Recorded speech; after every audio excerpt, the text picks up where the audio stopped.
you always associate cancer with being sort of an older person's problem. So it really wasn't on my radar at all. Prior to finding the lump, I was sort of led a fairly healthy lifestyle. I was playing football a couple of times a week and eating relatively healthy. You just don't think it's going to happen to you. I first found a lump it was a couple of days after my 28th birthday actually, and it was purely by chance. But I noticed sort of one evening in bed, I sort of rolled over and felt a little bit of discomfort. I checked myself and found a very, very small lump. It was at that point I immediately sort of took to my phone and Googled sort of possible sort of reasons for lumps, and quickly sort of came across various possibilities. I quickly sort of diagnosed it as being a harmless sort of epididymal cyst. The doctor, he sort of had a little feel around, and he actually thought it was the same. He thought it was an epididymal cyst. So he decided the best course of action would be to send me for, or offer me the opportunity of an ultrasound scan, to basically put my mind at rest.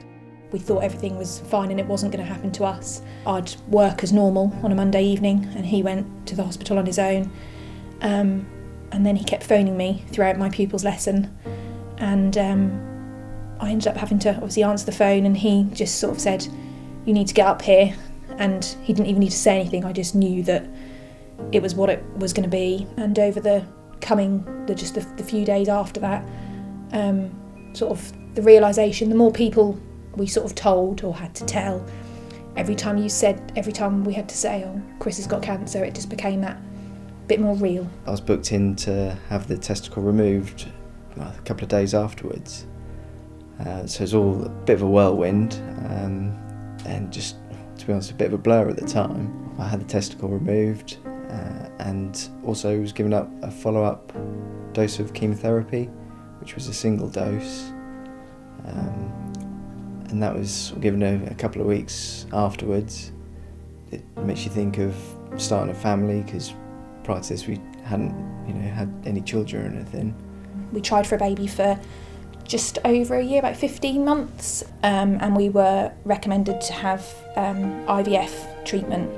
I had one cycle of ICSI IVF, and it was from that we are now expecting our first child in 2 weeks' time. The scariest part of it, and it's probably the thing that affected me most afterwards, was the fact that I was offered an ultrasound scan. I wasn't told I had to have one.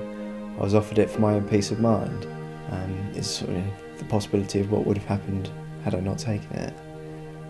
It's brought us closer together. It definitely has brought us closer together. When you have something like this happen to you, it really does make you realise that life is too short. Obviously, I've found it very useful to have sort of spoken to somebody who's been through treatment at the hospital. I think it's just essential that people have somebody that they can speak to any time of day. And that's why sort of we set up this on the board, is to support people going through it and support their families as well.